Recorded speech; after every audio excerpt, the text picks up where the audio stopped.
Truthseekers is a viewer-supported show. Wonderful people like you who enjoy this show send pledges in the form of super chats, super stickers, super thanks, PayPal or Cash App.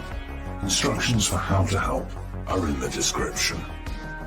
You can also join our Patreon, and for as little as $1 a month you can get extra content. Patreon supporters get a backstage pass, early access to all our production videos before they are distributed publicly, Stephen Campion's music, private writings, a monthly show journal, and more. You can also become a YouTube channel member for $5 a month. A YouTube membership includes all of the Patreon benefits, plus a special members badge, priority reply to video comments, and the live chat, plus a monthly members only video. We thank you all, kind and generous benefactors, for supporting Truthseekers. Thank you for your generosity and support.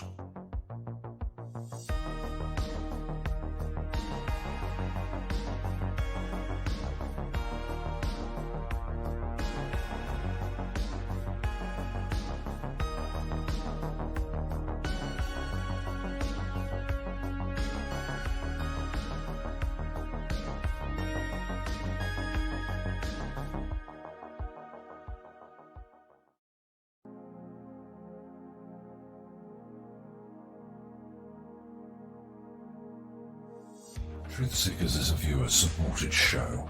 Now there's a great way to support these broadcasts and show your support.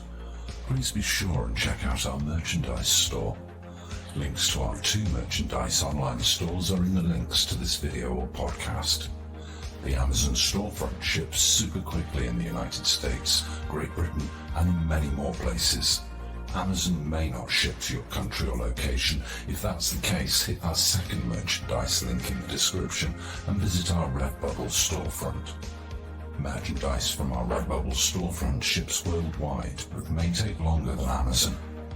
We've got a great deal of super high quality merchandise for you to choose from, including t-shirts, phone cases, sweatshirts, and even pillows. The feedback from our products have been overwhelmingly great. Quality products and fast shipping. People all over the world are buying some merchandise and showing their support of the show. Praise the cash! Praise the cash! Praise the cash! We thank you all, kind and generous benefactors, who are buying some merchandise and helping us to continue this journey.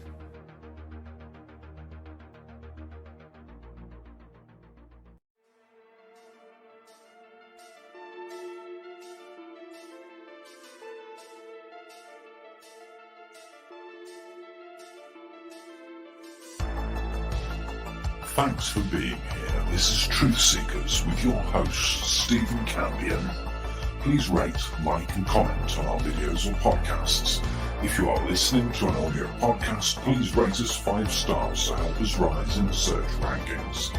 If you are watching on YouTube, please like, comment and subscribe to our channel.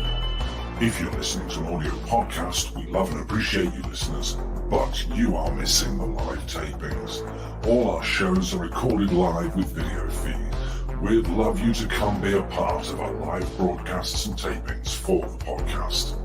Head on over to YouTube, click the search tool, the little magnifying glass, put Truthseekers, one word in the search bar, and hit enter. You'll see a strange and mysterious guy with sunglasses. That means you found the channel. Go there, smash the subscribe button and hit the notification bell to receive up-to-date info on our YouTube channel. We welcome you to be a part of our live taping and our chat room during the live broadcasts. Seek the truth. Speak the truth. This is Truthseekers. Truthseekers.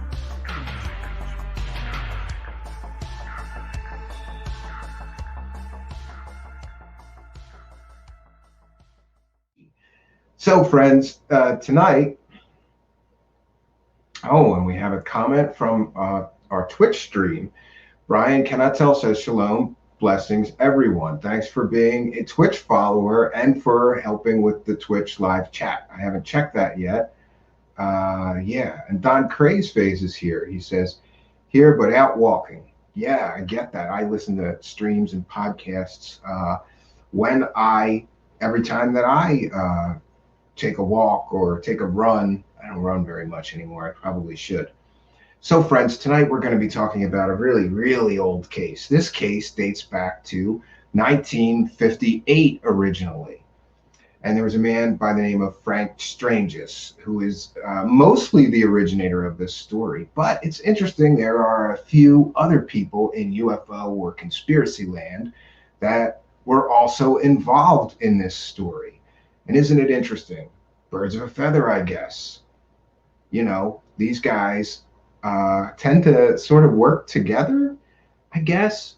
So I guess I'll just try to start at the beginning. Okay, so in 1958, the alien, who would later become known as Valiant Thor, who apparently was from Saturn. Remember, this is 1958, before people really knew much about interstellar travel. This man landed, Valiant Thor and his crew, he had a small crew with him, landed a small craft in a farmer's field in Virginia. But interestingly, you never hear where in Virginia they landed the spacecraft. But when they landed the spacecraft, I've seen various reports that they were met by two police from Alexandria who drew their weapons at them as they were exiting the ship. And strangely, friends, the situation was completely and quickly resolved when this apparent alien, Valiant Thor, used his telepathic abilities to communicate his peaceful intentions to the police officers. They put their guns away, knowing he was peaceful, and decided to help this strange traveler, this strange tourist, to their town, I suppose. So Valiant Thor, again communicating telepathically, I suppose, requested a meeting with the leader of the free world. And remember, friends, this is in 1958. So there's a side note I have here on some cultural significance. This story, friends, this exact story, and this Valiant Thor requesting a meeting with the leader of the free world, that may actually be the origin of the popular phrase, "Take me to your leader." Just thought that was an interesting part of the story. So after initially encountering these two police officers, first he was taken to the Pentagon for interviews and examination with top members of the military and the Department of Defense. Yeah, and friends, if you think this story reads like a science fiction novel, so do I. Oh, Out of Mind. Out of Mind says, I remember this when I was just a kid, 4 years old, grew up with this. Yeah, here we go. And shout out to Paranormal Hood Jiggy. You are here. So, yeah. And friends, we're going to try something a little new tonight. We're going to try using parts of our multi-camera setup. And there we are. Oh, but I forgot this has to be a little lower. The other camera doesn't like low light, so it is what it is. And I'm dangerous now because I have a fader. So I guess we'll continue on with our story here. After he was taken to the Pentagon for interviews and examination by top members of the military and the Department of Defense, his uniform, which was described as a silver jumpsuit, all one-piece garment, including the boots, in fact. They were all one piece. They confiscated his uniform and gave him human clothing to wear. They examined this garment and found that even though it was an all-in-one jumpsuit, including the pants and a long sleeve shirt, all of it was one piece, including the boots, the weight of this garment was only 6 ounces. It was an unknown fabric. They had textiles experts from all over the country reportedly look at it. Do we have proof that textile? No, we don't get any proof, but this is the story. So textiles experts looked at it, and the fabric that this alien was wearing was unknown. It had no seams, no stitching. It couldn't be cut, torn, drilled into, or penetrated in any way. And they tried. They also tried acid and even drilling into it with a diamond cut bit. The drill bit snapped in half. Must be some alien uniform that guy had.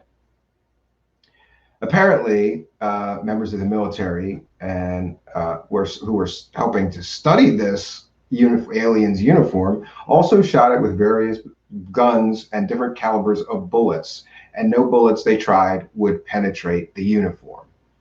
Wow. Yeah, and it's important to note that there are three people really involved in this story. Howard Menger apparently held a UFO conference, and this alien, with several members of his crew, dressed up in human clothes so they could, blend in at this UFO sort of mini convention that Howard Menger held in his backyard in 1957, I believe. Or I'm sorry, it would have to be 1958 after he arrived. So Howard Menger, for those that don't know, was an sort of early contactee. He claimed he was talking to aliens, and they were angelic, Nordic, beautiful, blonde aliens, of course. And his is another one of those just strange contactee stories, which is mostly no evidence, just a grand story by one of these gentlemen. But hey, Valiant Thor went to the home of this person, Howard Menger. And that's where there's famous pictures of Valiant Thor were taken. And those pictures, somehow, Frank Stranges got a hold of those pictures. I'm not sure if he was given those by Howard Menger. I believe he was. And Howard Menger told him the story of this alien that was living at the Pentagon. So Frank Stranges was giving talks about UFOs and aliens, and he would show these famous pictures of Valiant Thor in his talks. And he was doing talks for some time. And let me see if I can't find some of those pictures. And friends, if you think about it, Valiant Thor, this was 1958. They said that the alien's name was Valiant Thor. And by the way, there is a metal band named Valiant Thor with 2 R's. But if you go try to research Valiant Thor, that band gets in the way a lot. Everything that comes up is that band. I guess it's more recent. I'm not really sure. But there's some famous images, and I'm going to show you some. I'm just going to share my browser tab here and doing a Google search for Valiant Thor images. And here we are. This is Valiant Thor.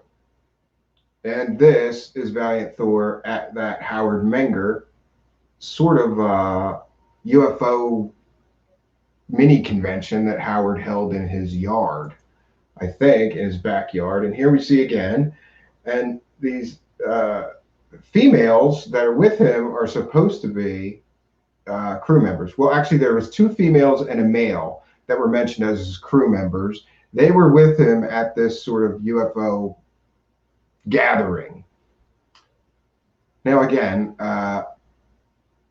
here's a slightly better picture of him. There are black and white and color pictures of him, which I find quite strange. And also, it's hard to tell from this picture, but in one of these pictures, oh, here we go. There we go. This one is of significant importance to anybody looking into this case or investigating this case, because if you see right here, there is a rather distinctive pinky ring. Previously, I did some blow-ups of the best quality of this image that I could find on the internet, and then compared them to Frank Strange's pinky ring and found them to be identical. So I don't know if the alien gave this Frank Strange's an exact pinky ring like he wore, or if this is Frank Strange's, or if this is Frank Strange's body and he somehow cut and copied somebody else's head on it. There's a lot of controversy, but a few investigators or people looking into this story have noticed the ring being exactly the same as Menger's. It's really odd. It's really just an odd part of the story. Why do they have the exact same pinky ring? The author, who's selling the story, and Howard Menger. It just does not really It doesn't really compute to me. It doesn't make sense to me. I'm not sure. So I'm not sure why he would have the same exact pinky ring. It seems a little suspect to me. But let me go back to my notes here. So, wait a minute. Okay, I'll explain in a moment.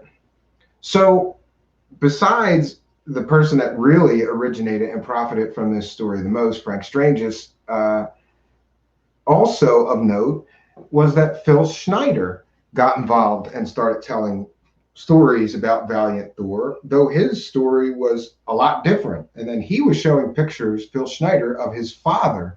For those that don't know, Phil Schneider was the famous guy in conspiracy land. Well, he was famous, who went around telling the story of all these underground bases, DUMBs, right? Deep underground military bases. And he told stories of like aliens that they encountered, and an alien shot him with a ray gun and melted off his fingers, and his fingers, he would show his fingers in his lectures, they were all mangled. And that was sort of his prover for having encountered these aliens. And they shot him with a laser gun, and a bunch of CIA, I don't know, black ops guys with machine guns would fight these aliens. There was a battle, and the aliens, they would shoot and kill all these aliens, and somebody saved his life, but they got killed. It's just a fantastical story or group of stories that Phil Schneider was running around on the UFO circuit selling for quite some time. So Phil Schneider also got involved in this Valiant Thor story, and he showed a different picture that I thought was interesting as well, because it's not the same person in Phil Schneider's pictures that he's claiming is Valiant Thor. And so I just don't get it. Oh, wrong screen. Let's try that again. That's I emailed myself the notes. That's what we've gotten to. I'm getting a little disorganized here. So let me see here. Yeah, I think that's it now. That should be it. Okay, yeah. So there is a separate Valiant Thor photos. Valiant Thor, the extraterrestrial who worked for the U.S. government. And this is the picture that Phil Schneider showed at UFO conferences, and I don't know how, but somebody got it online. And interestingly, his father is here, Phil Schneider's father. So Phil Schneider told a story about Valiant Thor, but weaved in Valiant Thor knew his father, who worked for, I believe, the United States Navy. And interestingly, this looks nothing like the original pictures from 1958 of one Valiant Thor. It's a totally different Valiant Thor, if you think about it. And then there's even these weird conspiracy land websites that claim Valiant Thor is still alive on planet Earth. He stayed here, he came back, and he looks old, but just like this picture, and here we go. So this just gets stranger and stranger, friends. And I can't help but think that, we're not heading down the true story path. Because either Phil Schneider's lying, because Phil Schneider said Valiant Thor came in the 1940s and met his father. How is Valiant Thor coming in the 1940s and meeting his father if Frank Stranges said he came in 1958 and met the president and went to the Pentagon? It really, it doesn't not make a lot of sense. Doesn't make a lot of sense whatsoever. And yeah, so I'm not really sure what to think about this story.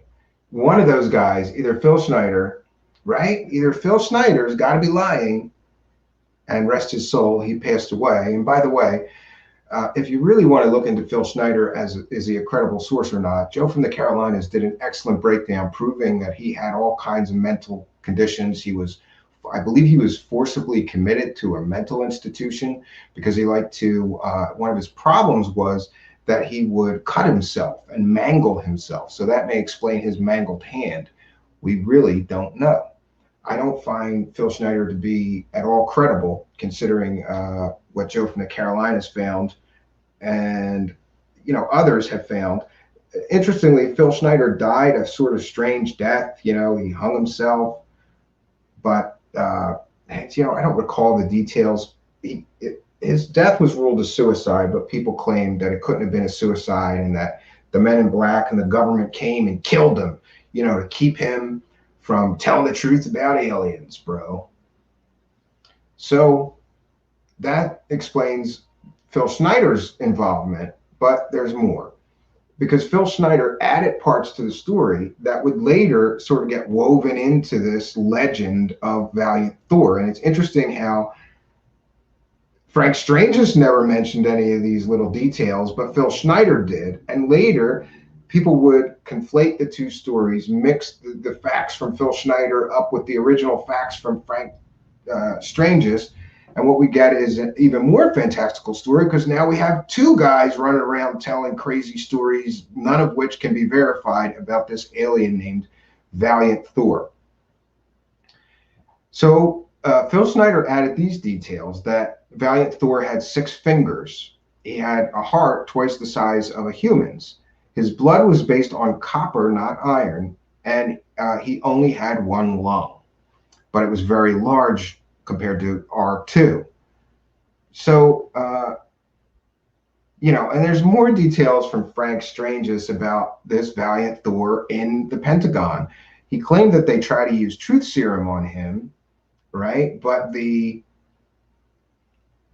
needles broke. The needles, no needle that they could find could penetrate Valiant Thor's skin. And Valiant Thor apparently was 500 years old. He spoke 100 languages, and the Pentagon officials who were testing him and studying him, they estimated his IQ to be at around 1,200, which, okay, I mean, do we have any, how do you even test somebody that's that off the charts crazy smart? Because Albert Einstein reportedly only had an IQ of just over 160. So Valiant Thor was supposed to have a 1,200 IQ. I don't, and again, there's no proof of that. It's just a claim of Frank Strange's. So apparently, eventually, Valiant Thor spoke with Eisenhower, Richard Nixon, the Joint Chiefs of Staff, and Valiant Thor claimed to be a representative of a galactic council of aliens concerned with the nuclear weapons. And he agreed to assist in the space program also. Okay, so Valiant Thor was a member of a galactic council of aliens who are all concerned with our nuclear weapons. Where have we heard that one before? Galactic Council? Boy, that sounds like the Alliance. Amazing how similar some of these stories are. And so, let me get back to my notes. So Valiant Thor agreed to assist us in our space program. And so because of that, of course, they gave him a furnished apartment in the Pentagon. And it's interesting that he was kept under armed guard, but apparently his species can travel through walls and through solid objects. So he would sneak out of his Pentagon guarded room whenever he wanted. And his species could even teleport great distances, vanishing in one location and appearing in another location further away.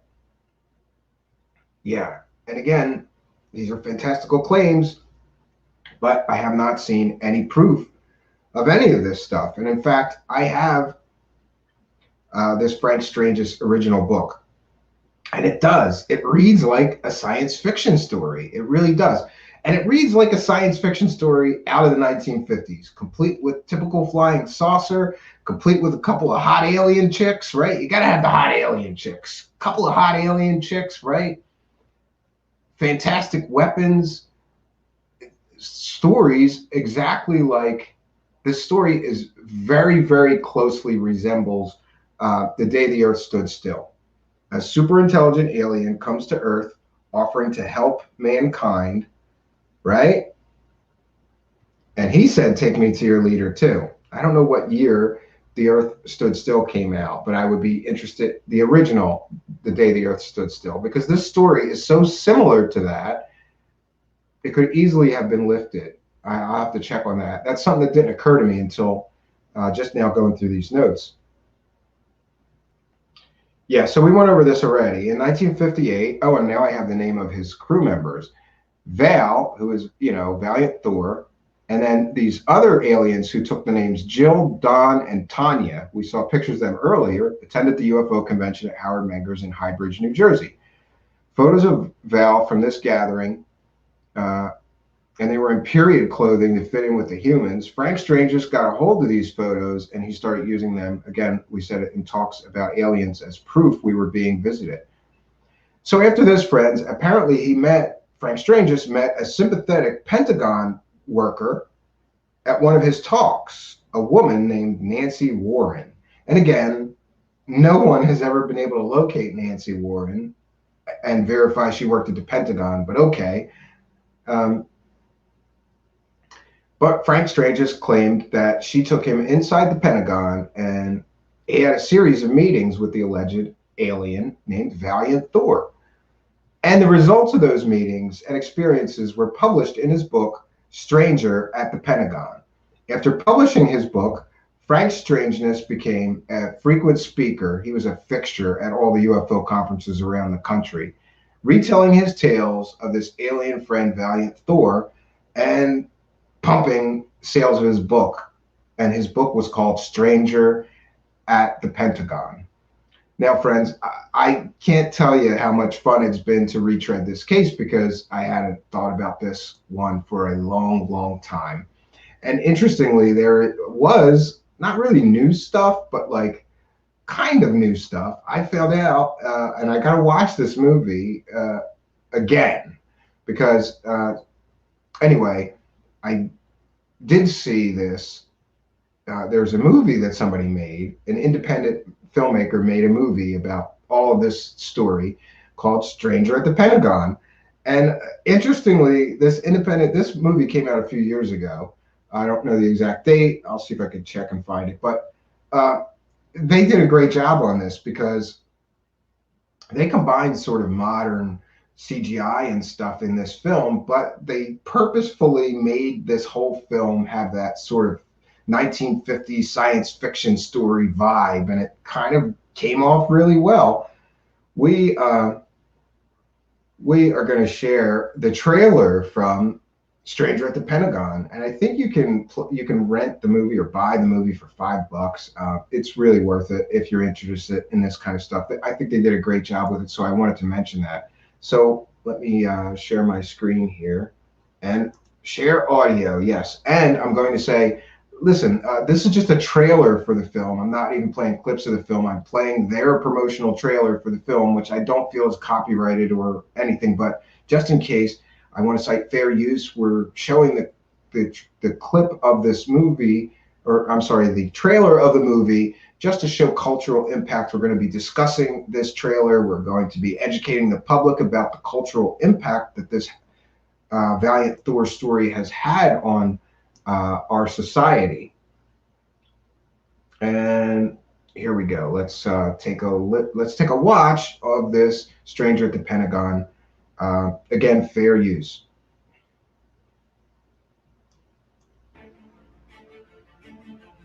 We've heard of your arrival from many sources.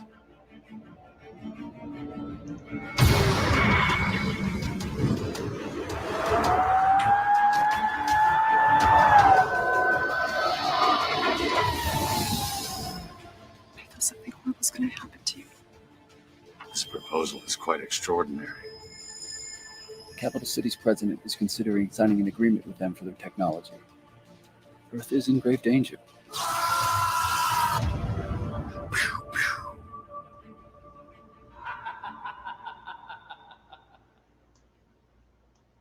Yeah, so that's kind of one fun thing that I found. And, again, the cultural impact that this story has had, it's like I've heard every sort of UFO true believer mention Valiant Thor at one time or another, from Carrie Cassidy to, I don't know, Bill Ryan, Timothy Good, and Michael Salla was heavily involved with this gentleman, Frank Stranges, working the conference circuit with this guy. I found a clip of him, Michael Salla, introducing him. So it looks like Michael Salla never found a fake story about aliens that he didn't think was real. Some doctor. And, listen, I found one other thing that I found to be extremely humorous, and it's not mine. I went and seen if I could find examples of some other people. Oh, great. Now I lost the queue up, but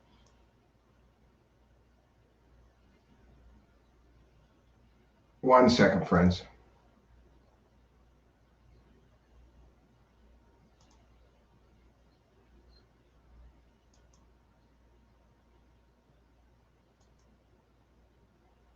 One second, friends. Okay. All right. So I found mention. Oh, I've got something weird on my screen there. I found mention. I watched this whole hour-long presentation. And at one point in the presentation, and I found this extremely crazy, this Frank Stranges is doing a lecture on his time meeting the alien, right? And the thought occurred to me when he started talking about this one story is like, wait, you met an alien, right? You interacted with an alien. You met an alien at the Pentagon. And by the way, he tells this ridiculous story about how he didn't have an ID badge, but the girl just showed him to open his coat real fast. And he got through Pentagon security every time, just opening his coat, which is ridiculous, but okay. But there was some other stuff in his lecture that is absolutely ridiculous. And one of them is this gentleman, Frank Stranges, gets invited onto Valiant Thor's spaceship. And he goes in the spaceship, and then suddenly his stomach starts bothering him, and he realizes he's got to take a shit, right? And he's in the spaceship, and he's got to take a shit. And he's really worried because he's looking around, and he doesn't see a bathroom. And it's the stupidest thing for him to mention is him taking a shit on a flying saucer. Really, his lecture is only an hour and 10 minutes. He had all this interaction with an alien, and what's he going to talk about? That time he had to take a shit on the guy's flying saucer. It's ridiculous. But I was listening to a few other people do breakdowns of this story, and I just found this random gentleman who I'm not familiar with, but his name is UFO Michael Cody. And really, I think he tells the, I got to take a shit story better than I would. So again, we're going to cite fair use, and we're going to say this is a transformative work. We're educating the public, especially about the time that Frank Stranges had to take a shit on an alien flying saucer, and the great thing, everything that happened surrounding him having to take a shit on a flying he had to take his shit. He had to take his shit while he was visiting the flying saucer. You can't make this shit up. And then he gets up in front of UFO conferences and tells the story of how he had to take a shit while he was on the flying saucer. You can't make this shit up, friends. You can't. So he had to take a shit, right? And it happens to the best. It happens to the best of us. I'm sure we've all been someplace that wasn't convenient or it was a bad time, and suddenly we got to take a shit. And so apparently that's what happened to this Frank Stranges. He suddenly had to take a shit. So I'm going to play this and cite fair use. Transformative work. We're educating the public. We're going to be discussing this clip and all about how the time Frank Stranges had to take a shit on an alien flying saucer. Hold on, friends. Let's make sure I share the audio, and then we're going to go. Yeah, and this video is titled Pentagon Alien, Valiant Thor, and Dr. Strange's Hoax. And again, fair use. We're going to be discussing this. This is a transformative work. This is the definition of fair use. Let's take a listen. Now, I did have it queued up right to the shit story. We might have to, it's probably a little bit before the taking a shit story, but let's take a listen, friends. But after watching Dr. Strange's video for over an hour, he's a very good speaker. He's very good at telling a story. And for someone that has a personal relationship with an alien who lives in an invisible spacecraft, he talks about some very comical and weird things. Like, for example, while he was on the Victor 1 spacecraft, which is invisible in Lake Mead or Mexico or somewhere, he was visiting it. And as he was there, he had to take a shit. You can't make this up. He had to do a poopy. And of course, he starts looking around like, oh God, what I do? Well, the alien, being an alien, could read its mind and be like, oh, okay. Kind of smells around here. You know, alien's like, oh, you got to take a shit? And of course, Dr. Strange is like, yeah, I got to go really bad. He's like, okay, go to that room over there, you know? So he walks over to the bathroom inside this spaceship, the invisible spaceship, and he does his business. He takes a shit. But then he starts panicking as he stands up after using the bathroom. It's disgusting, by the way. You should sit down. He's looking around the room for toilet paper in this spacecraft. He's walking around and looking of course, for shit alien, paper knowing that in a flying he's taking a saucer, shit, friends. his invisible spacecraft is like, oh, he's walking around and he hasn't wiped his ass yet, and he just took a crap. Hey, you know, Dumbo, Doctor Stranges, this is Valiant Thor. Press the third button to the right on the wall, and toilet paper will appear for you. Oh, okay. You know, could you imagine how messy and disgusting that would be? You try taking a shit and not wiping your ass and walking around your house and see how good you'll smell. I think Valiant Thor must have been like, oh, I can't believe this guy's in here. Wonderful. Get out of there. You know, he must have been like, I can't believe, you know, I think Doctor Strange's went to see Valiant Thor in the spacecraft because he needed to stop somewhere to take a shit. You know, where you have some people just come over your house, take a shit, and they leave or something like that. It happens to me in this. Oh, friends. What are you going to do? Sometimes, even if you're on an alien spacecraft, you know, maybe your lunch didn't agree with you, you know, maybe you drank too much coffee, but sometimes you just got to take a shit, right? Even if you're on an alien spacecraft. It's a very comical part of the story. It really is. Now, Frank Stranges passed away some time ago, and the story's kind of just gone into the bin of conspiracy alien land history, but you can still buy the books, and I believe that Frank Strange's family is still benefiting from those books. One of the things I find most interesting about this story is that I kind of, you know, you can't find any evidence of any of this. You can't find any proof of any of this. His people that he mentions, even when he mentions a full name, like many researchers tried to find this Nancy Warren, who apparently took him into the Pentagon to talk to the alien. No. And I also found it interesting that this is yet another story about President Eisenhower meeting with an alien. There are multiple stories for some reason, of President Eisenhower meeting with aliens, making a deal with aliens. This is just one of the stories. And I'm not sure I trust her as a source, but she is related. Laura Eisenhower has confirmed that this story is more or less true. Take from that what you will. She also talks about, you know, I don't know, some kind of dark star energy on Venus that lives off of our negative energy and all manner of cookery and woo-wooery. I don't know if you can trust her, but I believe she's the great-granddaughter of Dwight Eisenhower. So Eisenhower, there's another story where Eisenhower was supposed to have been visited and met with an alien. And Richard Nixon, again, there's several stories of Richard Nixon meeting with aliens, or there's a famous story of Richard Nixon taking Jackie Gleason someplace to see those alien bodies because they were buddies. So Valiant Thor met with Richard Nixon, who was the vice president at that time. And later he met with the Joint Chiefs of Staff. He was advising, apparently, some of our science and technology higher-ups. And, you know, this story is much like all the contactee stories in that the aliens are here because they don't want us to destroy ourselves with nuclear weapons. And I always find that suspect, that when these contactee stories came out, it's like the height of the Cold War. Everybody's afraid that we're all going to be annihilated by nuclear weapons, and suddenly these aliens come to help us, to teach us that we can't destroy our planet with these nuclear weapons. And so this story, like many, goes the same way in some ways.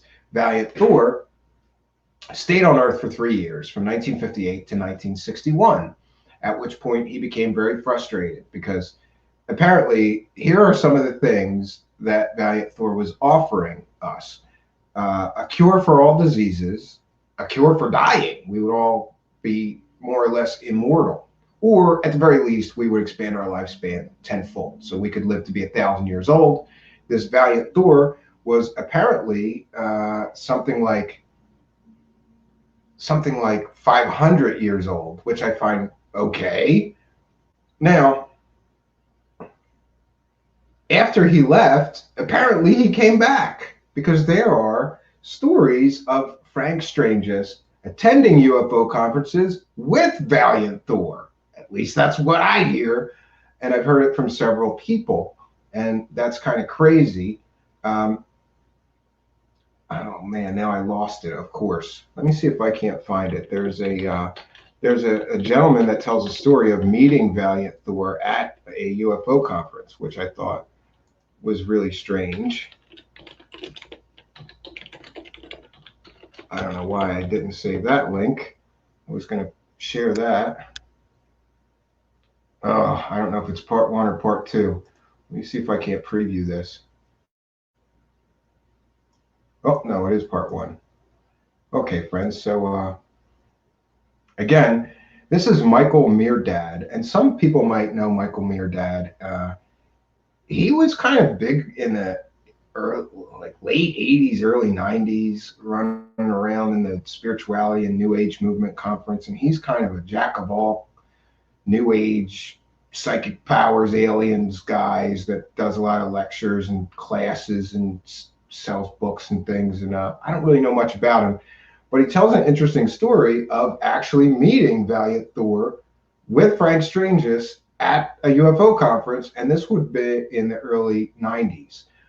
And I have found multiple people who told me similar stories, that they met Frank Stranges. There was this strange man there with him that looked exactly like the picture of Valiant Thor, except he hadn't aged. So, you know, it's the 90s, and Valiant Thor looks like the guy in the picture that has never aged, but he's wearing more modern clothes. I don't know what to believe about that, but I've heard, probably 3 or 4 people tell stories of meeting Valiant Thor with Frank Stranges in the 1990s. And it should be noted that in the early 1990s, Frank Stranges really went back to sort of being a full-time conference speaker. So it may be no coincidence that suddenly he's appearing at conferences and he's got the alien with him. One of the other things that I found note of, and he mentions stuff about this in his lecture, it's sort of like a hard sell at one point to go to a special master class and meet, but you have to be a high spiritual vibe, right? You have to be very spiritually advanced to be allowed to come to this special, inner circle meeting and meet the commander. So I think he was literally selling tickets for people to meet Valiant Thor for thousands of dollars. I have several sources who told me, yes, it was $2,000. Yes, it was $2,500. And you would spend the weekend in Las Vegas. I don't know, I guess going to strip clubs and hanging out with the alien, because why not, right? Why not? But that may explain the sudden reason why this alien suddenly returned from Saturn. Oh, and one other point that's important to mention. Originally, Frank Stranges said that Valiant Thor lived on Saturn. There was no mention of anything else, just that he lived on Saturn. But years later, when I suppose science sort of discovered what, the actual truth about like the atmosphere of Saturn, the temperature, suddenly Frank Stranges changed his story. And this, what would you call them? The Saturnians? the people that live on Saturn don't live on the surface. They live under the crust of Saturn, which I just have to say, if this alien came to Earth and he like breathed oxygen like everybody else, drank water, what would it take to build some kind of infrastructure under the surface of Saturn that would also be able to satisfy all of your needs, like oxygen, water, food? It's too far-fetched. It's a bridge too far. Could you live under the surface of Saturn? I guess, but why would you want to when there's planets out there that are like Earth that are completely and totally habitable on the surface? Why would a super advanced alien race that lived to be thousands of years old choose to live under the ground on Saturn? I just don't know. And I find it funny that he changed his story to keep up with modern science, which proved there's no way that aliens could live on the surface of Saturn. So conveniently, his story changed to no, they live under the surface of Saturn. But we're going to play this video clip of this gentleman claiming to meet Valiant Thor at a UFO conference. And I just want to say this is fair use. We're going to be discussing the clip and the stuff that this gentleman discusses in the clip.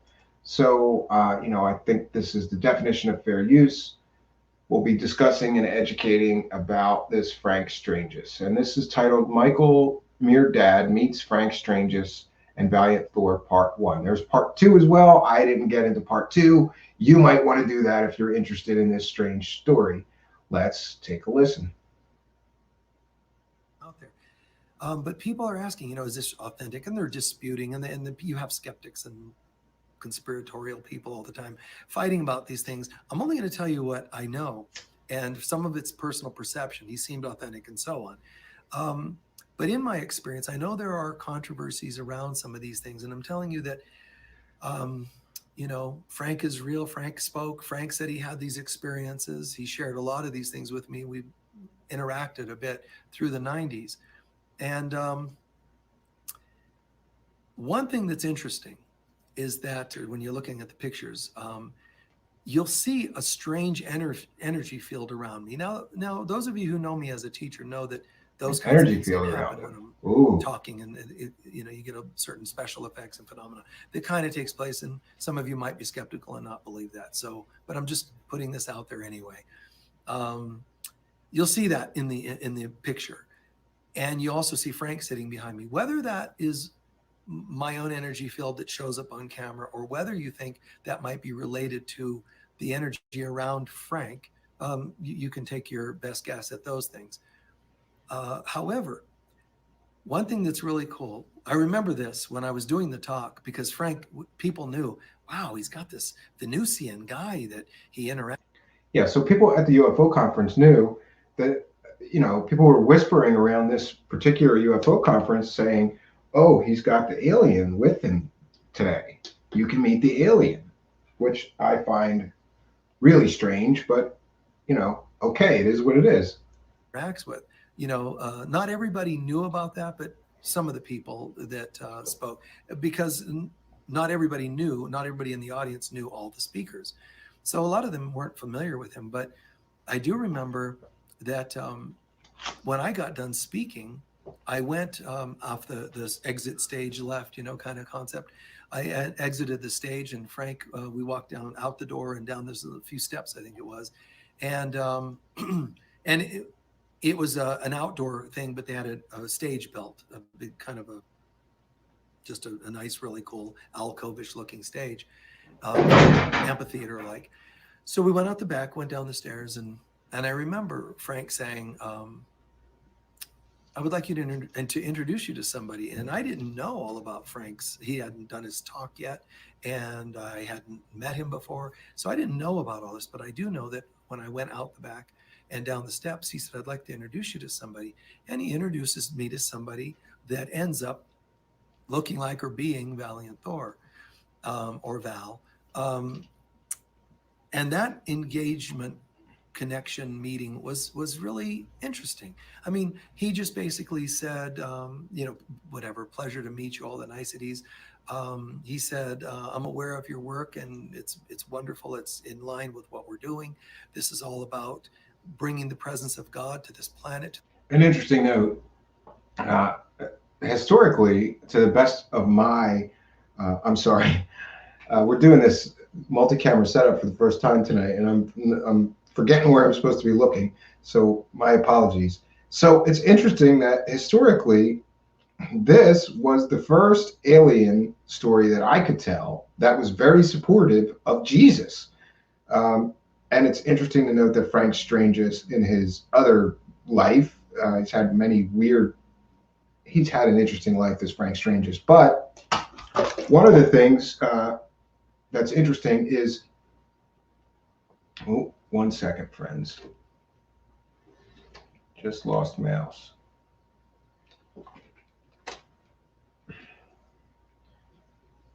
One second, friends. Here we go. There we go. One of the things that was interesting is that Frank Stranges was also a Christian minister, which I don't think is a coincidence that his alien story was Valiant Thor was also a believer in Jesus. And Valiant Thor claimed that the Bible was available either in written form or as a collection of thought patterns that could be absorbed through crystal energy, thought pattern storage buffers. In other words, I guess you could hold a crystal and the whole story of the Bible would be transferred to your consciousness. It's just interesting to me that this person was a Christian minister and somehow Jesus and the Bible being real got weaved into the story. To this world and the presence of love. I mean, there were, wonderful exchanges. But in the moment, I thought I was meeting a person. So, it's just like, well, thank you. You're being nice, you're connecting. Well, great to meet you too. It's met on that level. And yet it was interesting because I turned back in the door because we were just outside the door and down a couple steps. I turned back in the door, grabbed something, a coat or whatever it happened to have been, and came back and he wasn't there. And there was nowhere he could have gone. But that kind of struck me as, wow. But I've experienced many strange things. So it was a little like, wow. And then, okay, maybe I missed something, but it's obvious that something supernatural may have happened. But again, it's fairly. Or he could have slipped out the back door. I don't know. I guess you could say. So it was kind of interesting. And I really put it together when I started hearing whispers of people at the conference, especially around regarding Frank. Hey, did you see that black-haired guy around Frank? And that there was this buzz going. Did you hear? Because other people saw him too. Now I'm going, okay, so I didn't dream that, obviously. And other people were saying, yeah, but it was like he was there and then he wasn't there. So whether you believe in this story about Frank or not, I can tell you firsthand, someone was there and then wasn't there. And then the other people around were starting to notice the same thing. Yeah, so people at the conference noticed that he was there and vanished. With Val. So we had brief conversation, did meet the person, a unique and incredible, beautiful vibe to him. And it was later, I think Frank probably gave me a copy of his book during that weekend, and I saw the guy's picture. The thing to me, though, is that he looked somewhat the same. So my first impression then was ageless. That's what it felt like to me. Yeah, wow. So Frank Stranges, apparently, either, I don't know, did he find a lookalike, or was it actually the alien that he was running around conferences and then essentially selling tickets to go hang out with in Las Vegas? I don't think that that's a coincidence that he was sort of promoting this weekend with the commander for a few $1,000s, and suddenly the alien shows up in the 90s when he went back originally to Saturn in 1961. So friends, really, as far as my presentation tonight, that's going to be most of it. There's some other bits we can unpack, but I think it's probably best if we actually, we're going to, first we're going to play let me see here. We haven't opened the phone lines in some time, and there's a reason for that. But yeah, I think we're going to play the bumper. So if anybody would like to call in and discuss this case, any other strange case, strange story, you're welcome to call us live here on Truth Seekers. I also wanted to mention tonight is just our second broadcast to Twitch. We're now streaming live with each show on Facebook Live, on YouTube, and on Twitch. So welcome all Twitch users. If you're a Twitch user, please come and subscribe to my YouTube channel. If you're a YouTube subscriber, please go over to Twitch. It's twitch.tv/TruthSeeker Show. And if somebody could post that post the link to the Twitch, the new Twitch stream and channel in the live chat, I would appreciate it. I am going to play the bumper.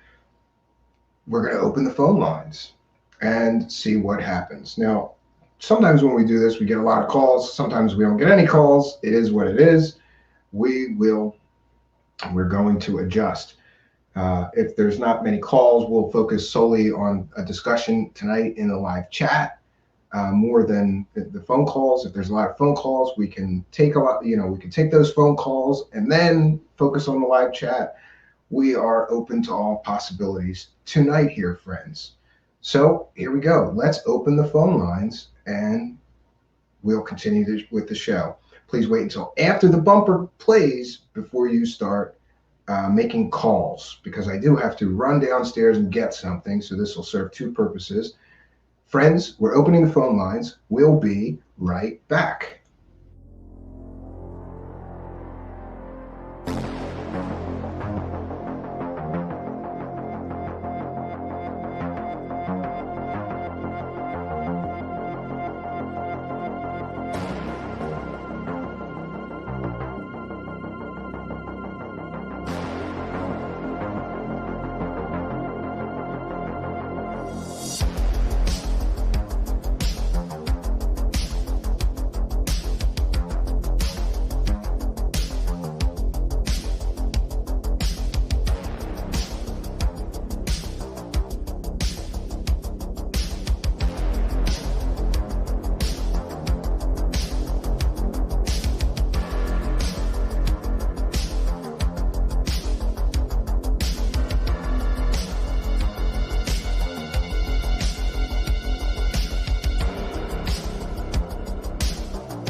And we are back, my friends. Now I will await any live calls which may come in, and we will turn our attention solely to the live chat.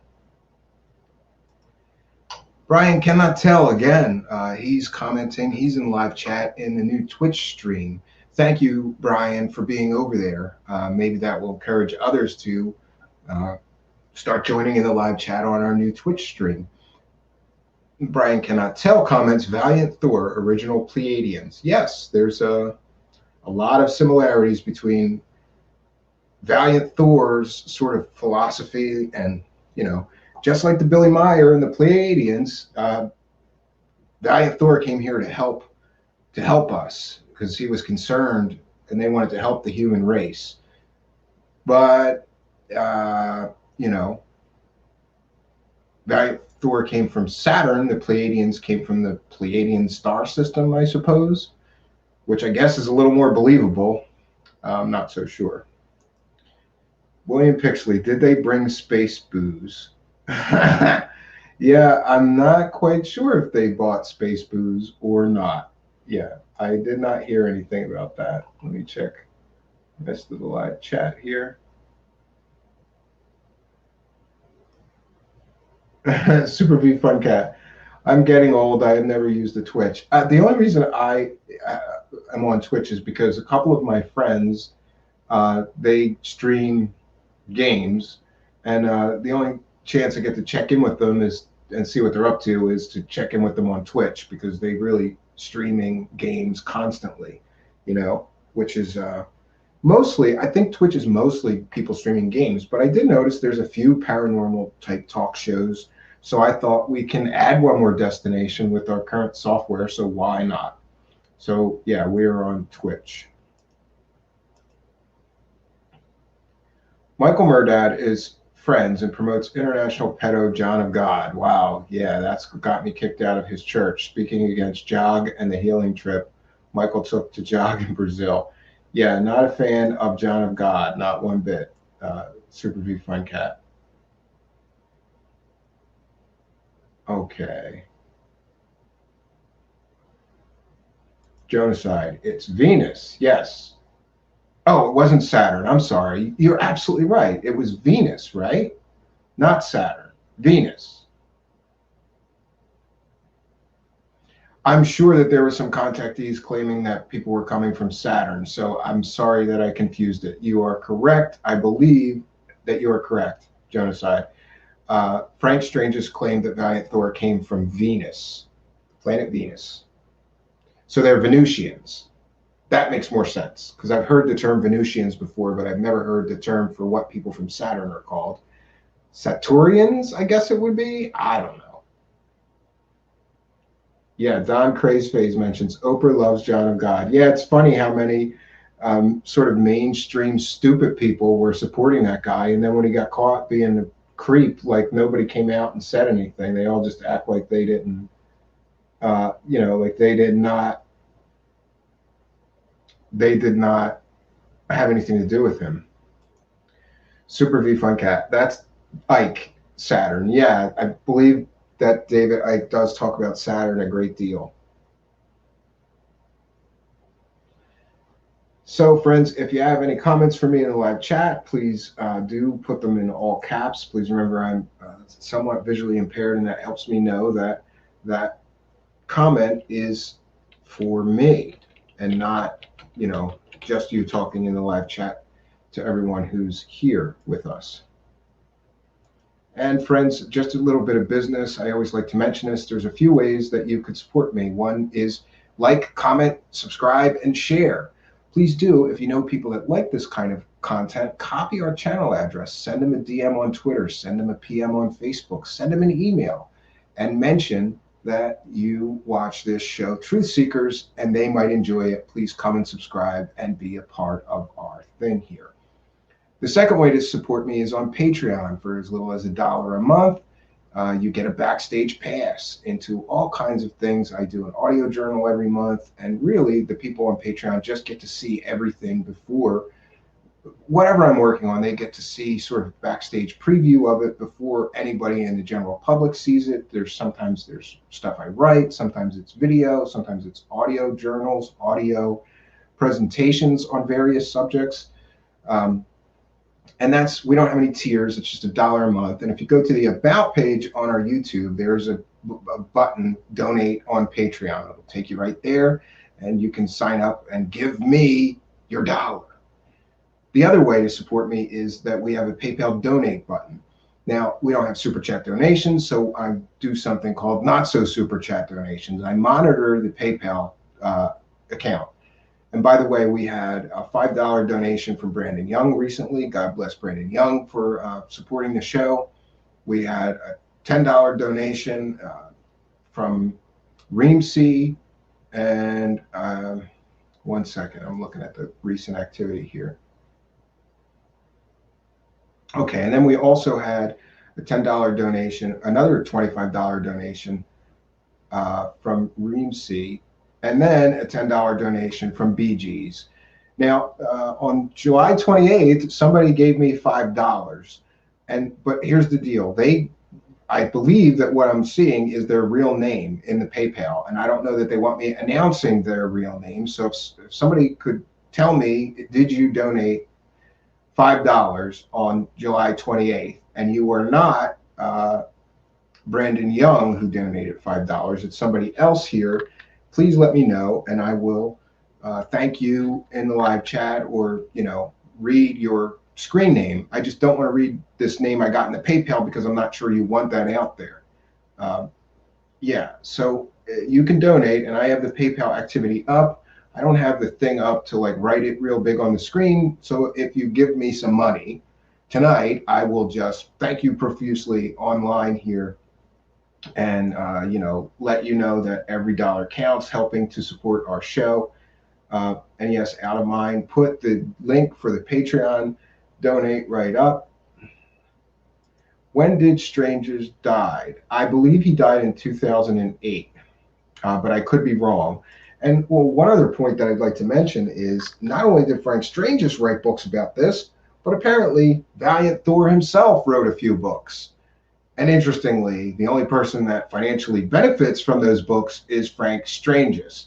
I have one of the books that were supposed to be written by Valiant Thor, and I got to say that, I don't know, maybe I'm wrong, but the vocabulary used, the writing style, and many other things just scream to me that the book that was supposed to be written by Valiant Thor and the book that was supposed to be written by Frank Strangers, Stranger at the Pentagon, were written by the same author. It's just my opinion, and considering the only person that's financially benefiting from the books that this alien wrote is Frank Strangers, I think that may be a safe bet in assuming that, yeah, maybe Frank Strangers had something to do with that book being authored. And really, it's the one that I have is just like a nonsensical rant about peace on Earth and technology and what it can do for us. And there's a lot more to this story. Later, Frank Strangers sort of tacked on a bunch of stuff to his story, like driving around Las Vegas in a water-powered car that they took off of the flying saucer. I don't know, how does nobody notice that there's a futuristic water-powered car driving around Las Vegas with an alien and Frank Strangers in it, but okay. Yeah. And Jonaside says, I follow Valiant Thor on Twitter. Yeah, there's actually a Valiant Thor on Twitter. Stephen, please help me promote my SSP grift. I'm changing my name to Vanessa Thor and coming out as the great-granddaughter of Valiant Thor. You should do it. You'll get booked. I guarantee that you would get booked if you said you were the granddaughter of Valiant Thor and you came here to check on Earth, from Venus, make sure everything is still okay here. We haven't blown ourselves up, and now you want to see. Apparently, Valiant Thor left out of frustration because apparently he was offering a cure for every illness, incredible technology, free energy, anti-gravity, basically the secret of immortality, or at least living to be 1,000 years old. And all the president, Dwight Eisenhower, had to do is agree to destroy his nuclear arsenal. And the other leaders of the world would have had to agree with him that they would destroy the nuclear arsenal. And then the aliens were going to give us all of this technology. And Dwight Eisenhower refused to give up the weapons. And Valiant Thor got quite frustrated trying to save Earth. And he got in his spaceship and took his marbles home to Venus. But apparently he came back in the 90s when Frank Strangers needed to make some more money, because Frank Strangers, look, you're not supposed to speak ill of the dead, but this is a factual statement. Apparently Frank Strangers was selling $2,000 tickets to meet this alien Valiant Thor, and you could go hang out with Commander Valiant Thor in Las Vegas. I don't know if coke and strippers were included or if that was like extra optional entertainment. I don't know, but it is what it is, friends. Yes, Brad Gray. Did his IQ come through in his books? No. It seemed like any dumb slob could have written that book. The vocabulary was not of a high IQ person. That's just my opinion and my speculation. Jonaside says, if we can work in the flat, hollow Earth, I'm in. Yeah, right? Carol Utley is here. Better late than never, Carol Utley. I'm still happy to see you here. Good evening, my friend. Nice to have you here. Oh, and I should apologize. I posted earlier on Twitter that I was going to be starting at 9 o'clock. Some of you who are my Patreon supporters know this already, but I began working on this crazy project. And, listen, I just want to say this. This is good advice. I really believe in this. I've been thinking lately about this sort of riff that several different, I think at least 4 different self-help authors and lecturers speak on this topic. And it generally goes something like this. When you're on your deathbed, every great idea, every inspired, creative, great idea that you've ever had is going to come to you on your deathbed. Well, the ones that you didn't do anything about. And those inspired, brilliant, creative ideas that you had that maybe you were too busy, too fearful, or too lazy to bring into the real world. When you die, when you're on your deathbed, those things are going to come to you and they are going to be angry because you were the person given them those crazy, great, inspired ideas and you didn't do anything to bring them into reality. So now those crazy, great, inspired, amazing ideas, those dreams, they're going to have to die with you. And I've been thinking a lot about that because for some time now, I've had this crazy idea of creating my own sort of different kind of a computer. I've been involved in computers my entire life. Ask anybody that knows me. I'm incredibly passionate about computers and technology. In fact, I started a company 3 or 4 years ago, and the company is called Spectral International. And when I started that LLC, when I started the company, really, I was supposed to start creating this incredible computer.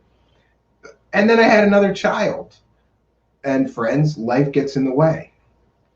And I was working on some sort of prototype and it just never came together. And then it just became apparent that there was no money in spending 6 months or a year trying to develop this thing that may never make any money.